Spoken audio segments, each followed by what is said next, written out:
And this is a Fox News Alert. Welcome to Hannity. Tonight, the Destroy Trump media is spiraling out of control by manufacturing made-up stories, spreading lies like we have never seen before. Fake news CNN, conspiracy TV, MSNBC, and other so-called news outlets have created what is an informational crisis that affects every American. It is so egregious, so damaging, and so dangerous to you, the American people. President Trump is now calling it a, quote, stain on America. We're going to dissect tonight the anatomy of these fake news smears meant to damage and destroy the president you elected. Now, former White House Press Secretary Sean Spicer, he will join us with reaction. And he has a major announcement that you're going to want to hear. And also tonight, an explosive Fox News report. The wife of the now demoted DOJ official who met with Fusion GPS worked for the opposition research firm that produced the fake news anti-Trump Russian dossier during the 2016 election. We'll have more on that breaking news tonight. And an ISIS-inspired terrorist with a pipe bomb strapped to his chest, exploding the device in the heart of New York City during morning rush hour today. Sebastian Gorka is here to explain how Americans have to get much tougher in this war on terror. But first, our breaking news opening monologue. We have been telling you since 2007 and 8 that literally we have fake news operations in this country. Liberal, mainstream, to destroy Trump media. They have a vendetta, and they're showing it every day. Their number one goal is to damage and destroy the president you elected, and clearly by any means necessary. And spreading fake news helps them to do this. Now, we've been saying since 08, journalism in America is dead. But what is happening now is far worse, more destructive, more than anything we could have imagined. This is now outright propaganda every day. For example, on Friday, fake news CNN, they go wall to wall, breathless reporting on a story. It turns out to be a big fat lie. Now, the Clinton News Network falsely claimed that Donald Trump Jr. received an email on September the 4th, 2016, that gave him special access to hacked DNC emails that were later released by WikiLeaks. Unfortunately, the report, as usual, completely wrong. Here's the truth. The email that was sent to Donald Trump Jr. was actually dated September 14th, not 4th, 2016, which is the day after WikiLeaks put out the DNC documents. Now, fake news CNN, they hyped the story as the big smoking gun about Trump and Russia collusion and claimed they had not one but two sources verifying this false claim. Take a look at CNN's original fake news reporting. CNN has exclusive new details about a message sent in the final stretch of the 2016 campaign offering access to hacked WikiLeaks documents. This email on September 4th, 2016 was sent to Donald Trump, then candidate Donald Trump Jr., and others in the Trump organization. The timeline is important here because on September 4th, that was months after the DNC was hacked and after their own emails became leaked. And it was a month before Clinton campaign chairman John Podesta's emails were leaked by WikiLeaks. If this was an attempt to give stolen emails, hacked emails to the Trump campaign, and the Trump campaign acted on it, you would have an argument that they were then in possession of stolen property they knew to be stolen. Right. Now, that can be a crime under federal law. It clearly can be a crime, by the way, under New York law. Crime. No, not quite. Now, it didn't take long for the rest of the sheep in the liberal press, like conspiracy TV, MSNBC, to take CNN's fake news and spread it to their Trump-hating audience. You can't make this stuff up. Watch this. This is coming into our NBC newsroom right now. Congressional investigators are trying to figure out who sent an email that gave Donald Trump, his son, and others a decryption key for hacked WikiLeaks documents. This was about September 2016, right in the middle of the campaign when WikiLeaks was putting out some documents, hadn't put out other documents. Remember, the Russians had hacked the Democrats and handed this stuff over to WikiLeaks. It goes to the heart of the collusion question, right? Because WikiLeaks was essentially acting as an agent of Russian intelligence, publishing hacked emails that hurt the Democrats and helped Donald Trump. So fake news CNN story about Donald Trump Jr. and WikiLeaks, it was a lie. In fact, CNN's report was so outrageous, other news outlets started calling them out, even the Washington Post. That gets interesting. Now, CNN was caught red-handed. They were forced to correct the record. Now, keep in mind, this is the same CNN. They use the motto, facts first. So we have a question tonight for the head of CNN, the chief of fake news, Jeff Zucker. Jeff, are you proud of your network? By the way, not the first time this year. Do facts come first, Jeff Zucker? When your network repeatedly tries to smear and slander the president with outright lies, you have become nothing but an extension of the DNC. And I have to tell you, that Donald Jr. story was devoid of facts. And after being humiliated on Friday, Zucker then sent his stenographer, Humpty Dumpty, Brian Stelter, to try and clean up this whole mess. Now, instead of profusely apologizing, like he should have, Humpty Dumpty tried to use his network's complete and utter fake news failure to attack President Trump. That's a nice way to try and fix it. Watch this. With ABC's suspension of Ross still in the headlines, I asked CNN if there would be disciplinary action against Raju or his co-writer, Jeremy Herb. A spokeswoman said no, because the reporters followed CNN's standards process, which means that the anonymous sources they were using for the story were vetted and okayed ahead of time. Now, the sources had been reliable in the past, but they were not this time. On Friday night, President Trump seized on the recent corrections at a rally in Florida. Look, reporters, journalists make mistakes.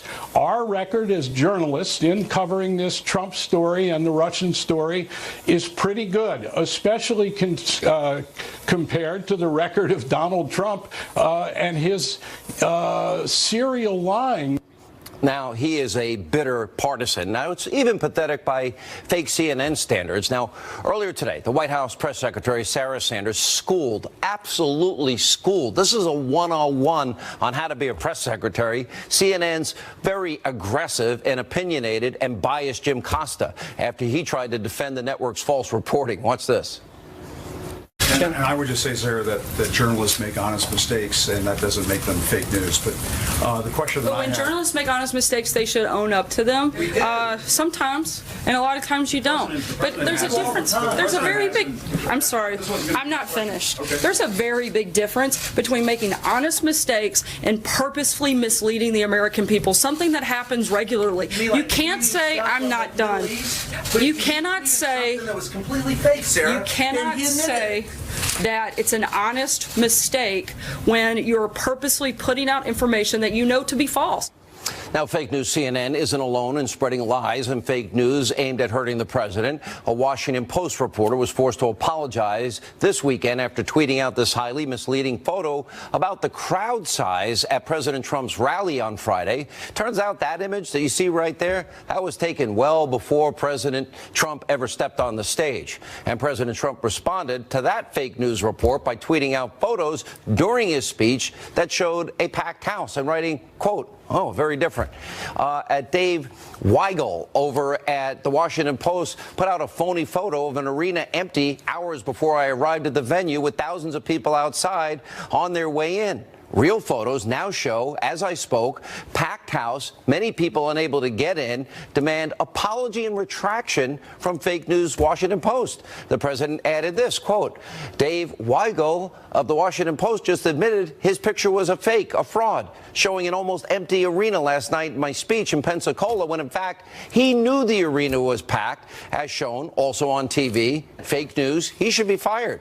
Now, that photo is the perfect example of how the destroy Trump media, the biased media in this country, attempts to embarrass, delegitimize this president over insignificant, superfluous things at every turn.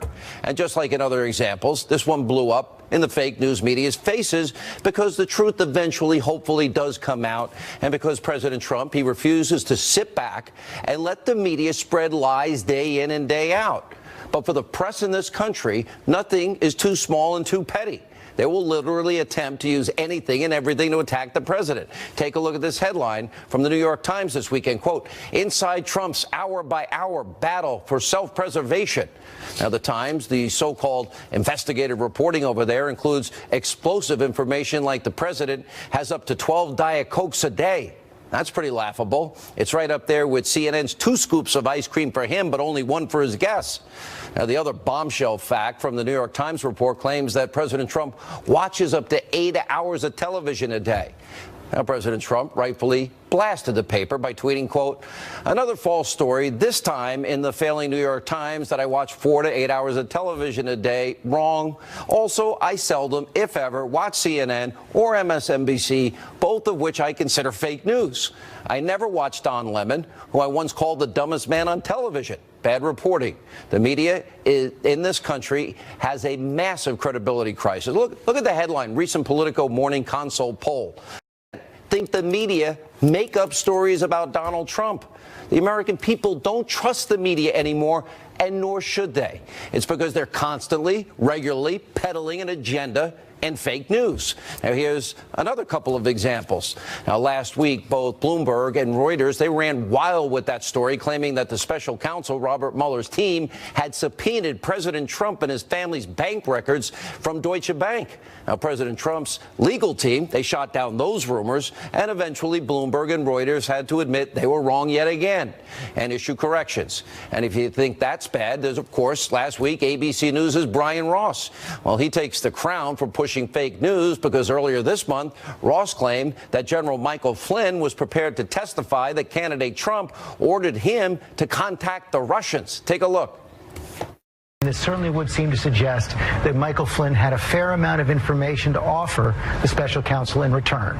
That's right, George. He has promised full cooperation to the Mueller team. He's prepared to testify, we are told by a confidant, against President Trump, against members of the Trump family, and others in the White House. He is prepared to testify that President Trump, as a candidate, Donald Trump, directed him to make contact with the Russians, which contradicts all that Donald Trump has said at this point. Then hours later, Brian Ross was forced to admit that he was completely wrong, and he attempted to correct the record yet again. This is an epidemic. Watch this. David, a clarification tonight on something one of Flynn's confidants told us, and we reported earlier today. He said the president had asked Flynn to contact Russia during the campaign. He's now clarifying that, saying, according to Flynn, candidate Trump asked him during the campaign to find ways to repair relations with Russia and other hotspots. And then after the election, the president-elect asked him told him to contact Russia on issues, including working together to fight ISIS. By the way, he's suspended and is no longer allowed to cover President Trump. Shocking. Now, there's obviously a huge difference between Brian Ross's original report and what actually happened. That's why he got suspended for 4 weeks without pay, and he's been banned from reporting now on the president in the future. You would think with all these fake news embarrassments that maybe the media would end this hysterical and breathless ongoing daily reporting of the president and maybe just focus on facts and trying to get it right, supposedly for consumers of news. Here's the thing. The Destroy Trump media, they have been getting worse and spreading more lies about Donald Trump since the minute he decided to run for president. This is not going to change. Mainstream media has now taken a point of almost zero accountability in reporting fake news. Now, Glenn Greenwald from The Intercept sums it up perfectly with this headline, quote, the U.S. media suffered its most humiliating debacle in ages, now refuses all transparency over what happened. Now, the media's hatred for the president is so profound and so extreme that nothing else matters to them. They don't care about the truth. Now, think about that. They don't care. Or being fair, or being balanced, not biased. And by the way, we've been saying that the press is fixated on taking this president down. I believe that to be true. That's their shared mission. It's precisely why President Trump is calling this a concerted effort and a, quote, stain on America. And in that sense, the president's right. Members of the mainstream media, they're just an extension of the DNC, and they're fraudulent. Now, they're rigid, they're radical, left-wing ideologues. They masquerade, they call themselves journalists. They're not journalists. They think they're keepers of the truth. The press, remember, got caught colluding with Hillary Clinton in her campaign, and they've been doing everything possible to inflict maximum damage on the president you elected, regardless of whether it's true or not. Now, everything we've just shown you proves all of this. Now, the truth, facts don't matter to the media. Let me put it more simply. They are morally bankrupt. They have an agenda. They don't care about the truth. The agenda is the Democratic Party's agenda, the Clintons' agenda. And as a result, the press has now created a massive informational crisis in this country. And by the way, they are doing a tremendous disservice to all of us. Joining us now with reaction, former White House Press Secretary Sean Spicer. I know that in the time that you were press secretary, you tried to get along, you tried to be nice. It seems nothing you could do would ever appease that group that was in that White House press corps. Am I overstating it? No, I don't think so at all. Look, I think that a free press is essential to a democracy. But mistakes like the ones that you're talking about undermine the credibility and the trust that the press has. And the problem is that if you can't trust one story or one source in a story, one of these millions of unnamed anonymous sources, which stories do you believe? Which sources do you believe in these stories? I think that's the problem, is that you can't sort of pick and choose one or the other, which stories to believe and which stories not to, when you see these mass amount of incorrect and malicious attacks on the president and conservative policies. But there's a bigger point here, Sean, which is that in the Brian Ross story, it moved markets. People lost money because of this mistake. And here's what I think the true egregious nature of this is. And what Brian Ross did in the clip that you played is something that happens all too often. They don't correct it. They don't apologize for it. They, quote, update it. And that's a cop-out. When they're wrong, they update their story and just say we have additional information. When someone else makes a mistake or adds something to it, they say that they lied or misled them. They hold everybody else to one standard and themselves to quite another. Sean, I even think it's bigger, because if you look over the last year, the whole Trump-Russia collusion story after a year has been debunked, has not been proven true. But there is a Russia collusion story. That's Hillary. Now we know, in spite of a year of denials, that she and her campaign and her running the DNC per Donna Brazil and their money, they paid Fusion GPS, that hired Michael Steele, that paid Russians for lies about then-candidate Donald Trump. And it spread like wildfire. Isn't that the same as colluding to influence the American people in the middle of an election with Russian lies? Well, look, I've been in Republican politics now for over 25 years. I've seen this, whether you're talking about campaigns or on policy matters. The left-wing liberal narrative wins every time. I'm not asking that, I'm asking that we have Russia collusion. There's a real story. Oh. She bought and paid for that phony, salacious Russian propaganda that got spread to influence Americans. Well, it's not just that. You look at the Uranium One deal. You look at the number of speeches that Bill Clinton gave over in Russia and got paid for. I mean, there is a clear and concrete case of what they did with respect to Russia that is entirely ignored by the mainstream media. All right. There's also something else that's happening here. You have now, for those that follow this show, you're familiar with it. And that is, we have discovered that Robert Mueller's team, that James Comey put the fix in with this other individual that works for the FBI that we all became known about last week, and that literally they're writing her exoneration without doing the complete investigation. Now, didn't the media get a little suspicious about 33,000 deleted emails in the bathroom of a mom and pop shop, that it did have classified top secret special access program information on it, mishandling information that type of information is a felony, destroying that information is a felony, and then just for good measure, she used bleach bit and acid washed the hard drives and then busted up all the devices that were connected to that. Now, the fact that exoneration, Peter Strzok and James Comey wrote the exoneration before they investigated, I don't know anybody in the media that's doing their job. It's what they choose not to cover that also is corrupt to me.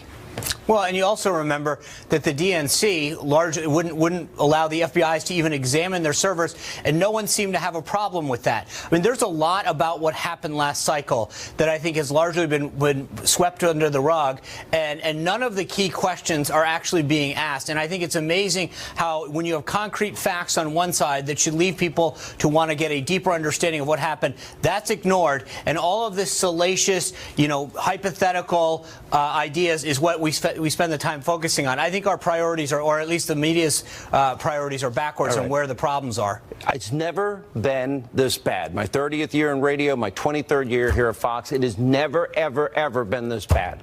All right, you have some big announcement Go ahead, hit us with it. What is it? Is it good or bad? I think it's good. It's good. And I think it's largely driven off what you're talking about right now. I looked back at the coverage of the campaign, the transition, and the first 6-7 months of this White House and realized the stories that are being told are not an accurate representative of what President Trump went through to get the nomination, to transition to the White House, and then his first 6 months in office. And I'm going to write a book that'll come out in in the summer of 2018. If you go to my Twitter feed at Sean Spicer, people can sign up and keep track of when it's going to be published and get inside information. But I've decided that it is incumbent upon me to set the record straight and give people a real understanding of what happened through each of those crucial points in our history. This was probably one of the most fascinating elections ever in that regard, considering all of the forces that were against Donald Trump. And all the media that night that he won, it was like one big funeral. I look forward to it. There's a lot of stuff that those guys got wrong, from the campaign through the transition to the White House. I want to set the record straight. Good for you. All right, Sean, good to see you. Thank you. Thanks, John. When we come back, big lineup tonight. Sebastian Gorka reacts to today's ISIS-inspired terror attack in the heart of New York City. And then later, a major Fox News exclusive report. The wife of that demoted DOJ official who met with Fusion GPS worked for the research firm during the 2016 election cycle while they were producing the fake news, salacious Russian propaganda dossier. I know. We'll tell you the details. Nobody else in the media will. I can promise you that. Right, earlier today, New York City was struck by terror for the second time now in 2 months after a suspected pipe bomb was detonated at a crowded subway tunnel. Joining us now at the very latest on this attack, Fox News Chief Intelligence Correspondent Catherine Herridge has the details. Catherine. Well, thanks, Sean. It's 7:20 Eastern. At the height of the morning rush hour, authorities say the suspect, Akayed Ullah, detonated a device described as a low-tech pipe bomb attached to his body with Velcro and zip ties. It's unclear if the device detonated prematurely or the suspect was headed toward Times Square for a large mass casualty attack. In addition to the suspect's serious injuries, at least 3 others had minor issues from the explosion. The FBI's Joint Terrorism Task Force is on the scene and working alongside the New York Police Department. These units specialize in terrorism cases and evidence collection. Agents at this hour are drilling down on the suspect's immigration records that show the 27-year-old Brooklyn, New York resident came to the U.S. about 6.5 years ago through so-called chain migration. Fox News is working to confirm whether it was under a family preference provision or an immediate relative. We are told he was just before his 21st birthday. Had he been older, he would not have qualified. Here's White House Press Secretary Sarah Sanders. We know that the president's policy calls for an end to chain migration, which is what this individual came to the United States through. And if his policy had been in place, then that attacker would not have been allowed to come in the country. Counterterrorism source who monitors terrorist social media accounts says there was no immediate claim of responsibility by ISIS, though some ISIS-linked accounts celebrated that attack, Sean. All right, Catherine Herridge in Washington tonight here with reaction. Fox News national security strategist, former deputy assistant to the president, Sebastian Gorka, is with us. It's interesting every time. What do we learn? That the communist mayor of New York gave up the surveillance program. We've since had, I believe, 3 attacks. Then, of course, we go back to the issue of immigration. Then we go back to the president having to fight in the courts so we can vet people that come from countries that do not share our values. And it keeps coming up every attack. And yet the left still supports these policies. It's hard to understand, Dr. Gorka. It truly is, Sean. This should have surprised nobody. The president understands that the immigration system that he inherited is utterly, completely bankrupt. The last New York attacker managed to sponsor more than 20 people on a chain migration into the United States. This jihadist was also a person who came in through chain migration. I just arrived yesterday back from Australia. Australia, for example, has a completely merit-based immigration system and completely strict adherence to the question of why are you coming to this country? Do you contribute to this country? And are you a threat? Why can't America have a system like Australia's is a question we have to answer. Because if people are caught entering Australia illegally, let's say they're in a boat. Well, Australia is very compassionate. They will give them enough food and water and supplies so they can get back to their destination, their original destination. Somebody is sick, they won't even take them into the country. They'll take them to a separate island and take care of them. But you're right. If we opened our borders completely, we could pick and choose. Everybody would want to come here.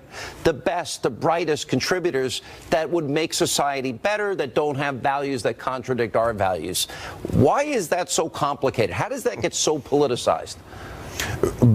Well, look, the fact is the left has tried to sell a bill of goods in where they say everybody has the right to come to America. It's insanity. If that's the case, the word America ceases to have any meaning. Remember what Hillary did, Sean. She gave a private speech that we now have the transcript of, where she said there should be no borders in the Western Hemisphere. From Canada all the way down, no borders. If that were the case, if she'd have won, America would cease to exist as a concept, and we'd be having not just one attack every few weeks or every few months. It would be like Europe, with attacks occurring every couple of days. Let me shift gears. Let me go to the issue of all of these fake news reports that I laid out in my opening monologue tonight. They're everywhere. It's almost on a daily basis. We have known a long time that real journalism is dead in the country. I said that in 07 and 08. But the agenda of the media now, they are actively trying to undermine and unseat and contributing to unseat a duly elected president. Forces like we've never seen aligned together. How should the president deal with it? We have a deadly combination, Sean. Your monologue is spot on. The left has created a web. I hate conspiracy theories, but if you look at what the media is doing, if you look at how things like the FBI have become politicized, nobody's getting in trouble in the FBI for having Republican views. What's happening? They're Democrats. They have been in contravention of the Hatch Act. They've given Hillary kid-glove treatment for things that would have sent you or I to prison. How do we respond? Leadership, and we have to drain the swamp. The president has to drive the people with political agendas out of government, because if you're a bureaucrat, your politics should be a private affair. They shouldn't affect policy. And the media, look, I hope it's going to be market forces. You are crushing it on cable news. You're number one. As long as, the market forces dictate, things like CNN will become irrelevant sooner or later. I think somebody pointed out that the Cartoon Network was rated higher, and so I don't know if that's still true, but that was true at the time. What do you do in a case of a Mueller investigation where we now know that he has Clinton lovers, Trump haters, people that in the past have not passed on exculpatory information to defendants, somebody that has made up laws, and it's a whole cadre of people now that all have one agenda?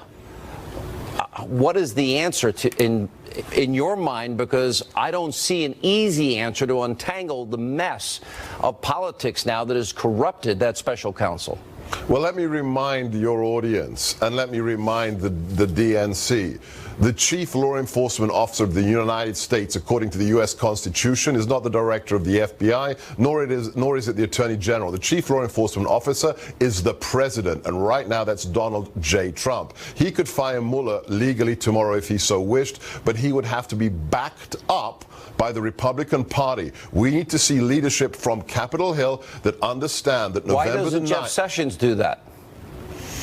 I think Jeff Sessions is in a very difficult place right now with his very, very ill-advised decision to recuse himself from the Russia investigation. He can reassert his power as the Attorney General, but we also have to see a broader support from Congress for the president, his agenda, and what November the 8th really means to America. All right, Sebastian Gorka, good to have you back. Thank you, Sean. All right, when we come back, you don't want to miss our next segment. We will show you some of the fake news, CNN's worst Trump-hating coverage. We'll get reaction. Michelle Malkin is here.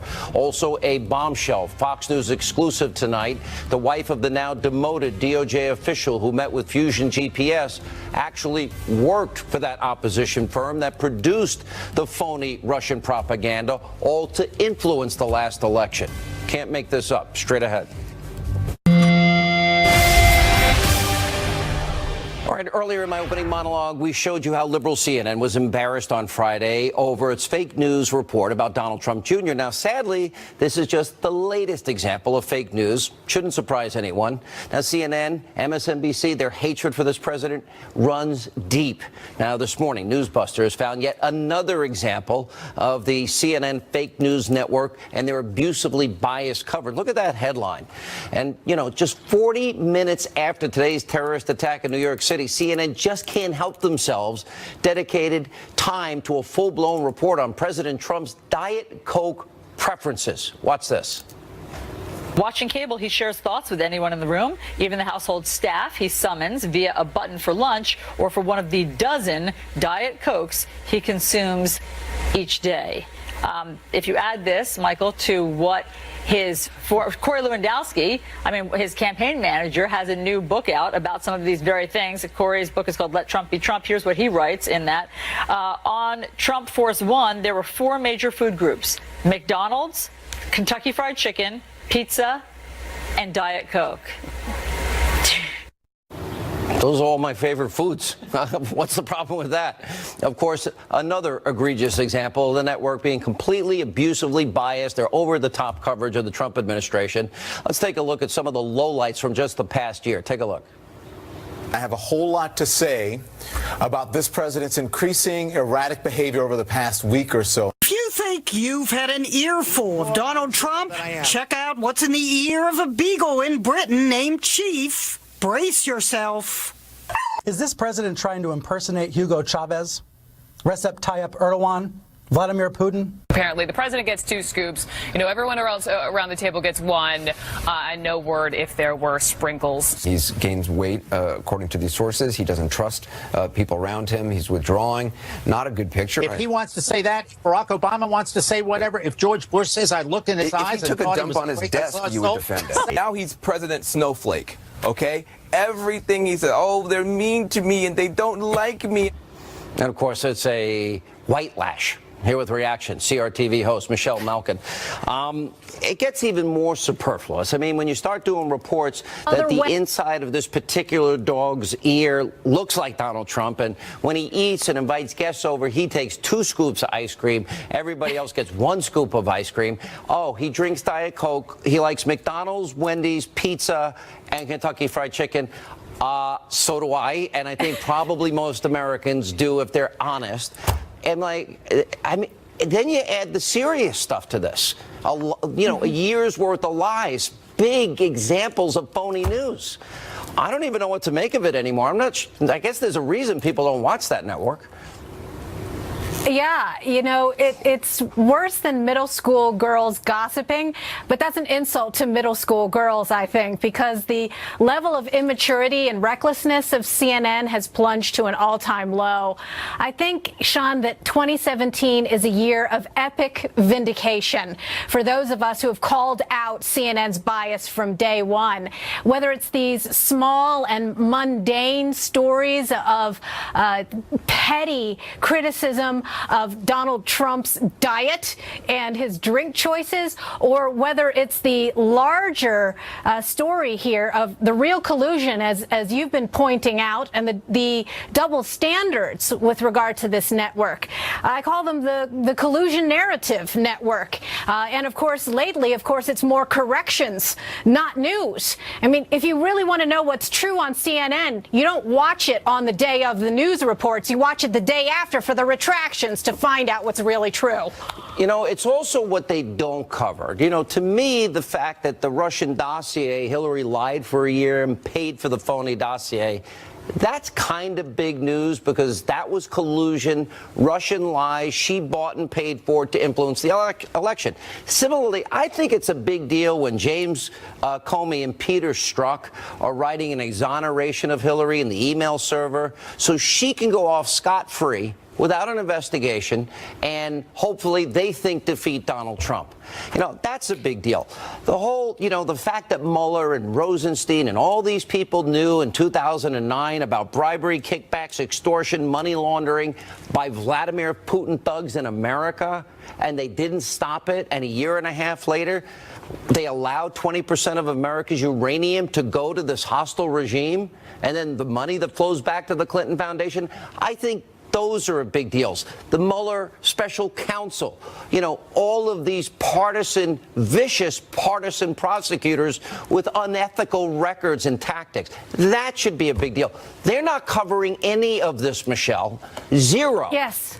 You're exactly right, and you've nailed it, that it's not just sins of commission that CNN and all of its ilk are guilty of, it's sins of omission, and it's what they don't cover and they don't report that tells you more about what their true agenda is than what they actually replay over and over again ad nauseum on air. And it extends way beyond this election cycle and this particular president. It goes back decades. You and I have covered it for the past 20, 25 years, and it shows you the disingenuousness, especially of these people who have this hue and cry now about the selling out of America and national security.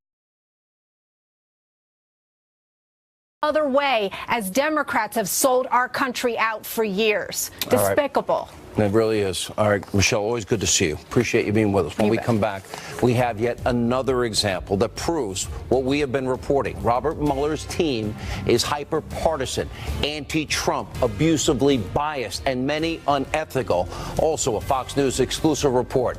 The wife of the demoted DOJ official who met with Fusion GPS, guess what? She actually worked for that company during the 2016 election while it was creating the fake news, anti-Trump, Russian propaganda, salacious dossier. You can't make this stuff up. We'll report it exclusively next. All right, another day, another story that exposes just how corrupt Robert Mueller's team are. In other words, a bunch of partisan hacks. Now, on Friday, the Wall Street Journal reported that Mueller's top investigator, Andrew Weissmann, attended Hillary Clinton's election night party at the Javits Center in New York City. By the way, it wasn't a party. You can't even make this stuff up anymore. And breaking tonight, a new exclusive report from our very own James Rosen and Jake Gibson. Here's the headline. The wife of demoted DOJ official worked for firm behind the anti-Trump dossier. Here with reaction, Conservative Review, contributing editor, former Secret Service agent Dan Bongino. Also with us, former Obama economic advisor Austin Goolsbee. Austin, I think you're a pretty fair-minded guy, right? You'd consider yourself fair-minded? I appreciate that. Let's assume, it's hard to, but let's assume Hillary Clinton was the president. And let's assume there was a special counsel looking into collusion during the campaign with Russia. And let's assume that the special counsel of 16 members, 8 of them donated to Hillary Clinton, Barack Obama, and the Democratic Party, and 0 donated to the Republican Party, but 0 reported to the Democratic Party. I would say you would say fundamentally that's unfair, right? When Ken Starr was the independent counsel, he was a Republican. His entire staff was made up of Republicans. Now, if people let me finish because we got a lot of ground to cover. If people like Peter Strzok and his girlfriend, Lisa Page, if they're sending out, and they work for Mueller in this case, and they're texting each other pro-Clinton and anti-Trump messages, is that bias? Is that unfair? It seems like it was, and that, I believe, is why Mueller, a lifelong Republican, fired that person for sending those texts. And is Andrew Weissmann, hang on, was at Hillary's party policy on the night of the election? And Andrew Weissmann is also a guy that was overturned by the Supreme Court 9-0, Fifth Circuit Court of Appeals overturned. Innocent people went to jail. He held back exculpatory evidence, and he made up laws that don't exist. Okay, is that Sean, wait, no, answer the specifics. Is that fair? Is Andrew Weissmann a guy you want looking into a president that you like? As you know, Sean, yes or no? The policy, Department of Justice national rules forbid you. Answer the question. Andrew Weissmann sent innocent people to jail. Question. You're asking Mueller to do something illegal, Sean. Excuse me, 85,000 people lost their jobs. Partisan affiliation. All right, Dan Bongino, I'll give you a shot. Mueller is not allowed to ask the partisan affiliation of people who will work for him as career people. That's unethical against the people. rules. All right, Dan Bongino. Sean, let's be clear about this.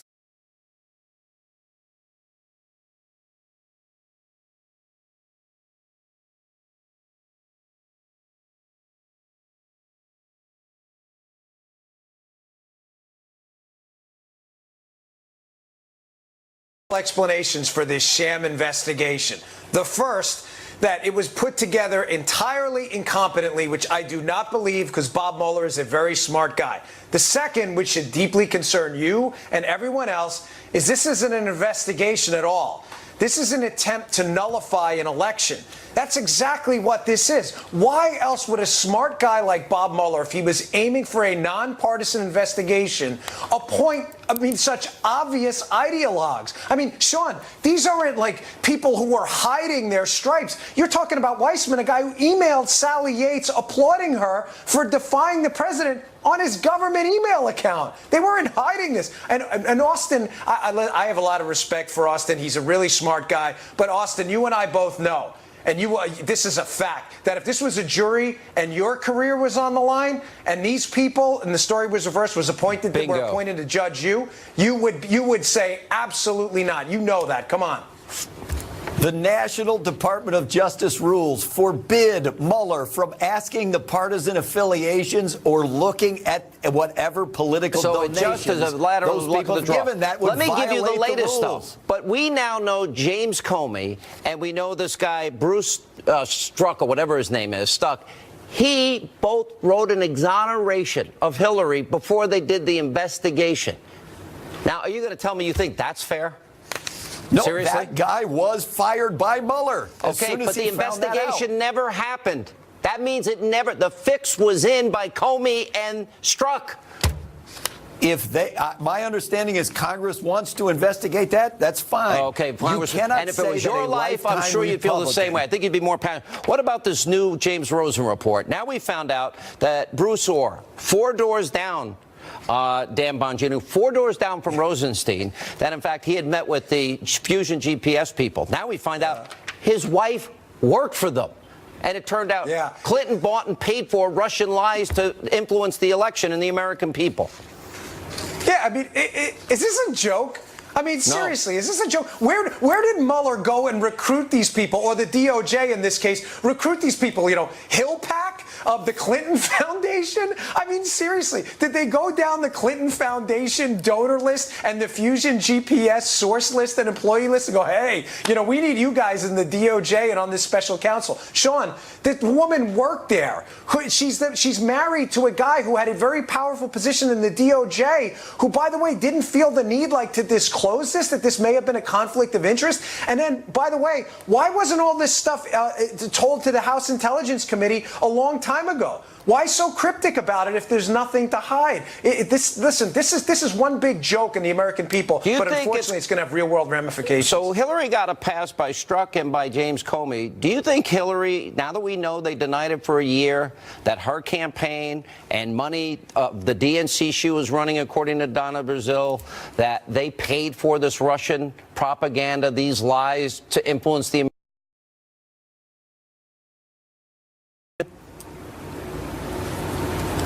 Are you asking me or yes, sir. me? I'm asking you.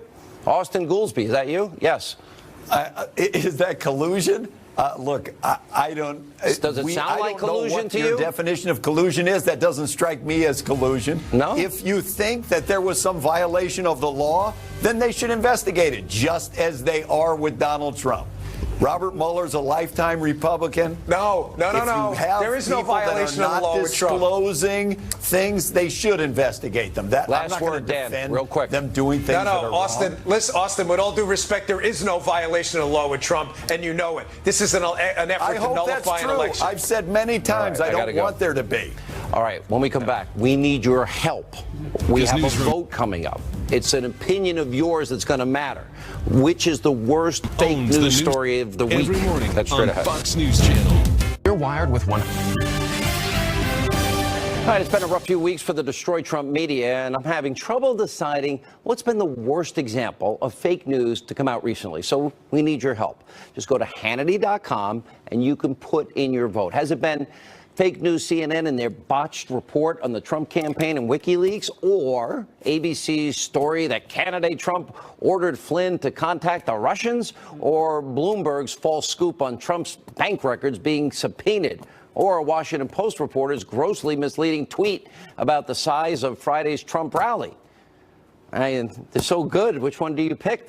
We'll add more every day because you get fake news every day. All right. Unfortunately, that's all the time we have left this evening. We promise we will never, ever be the Destroy Trump fake news media. We're going to be fair and balanced. Thanks for being with us. Let not your heart be troubled. The news continues. Laura's next. We'll see you tomorrow night.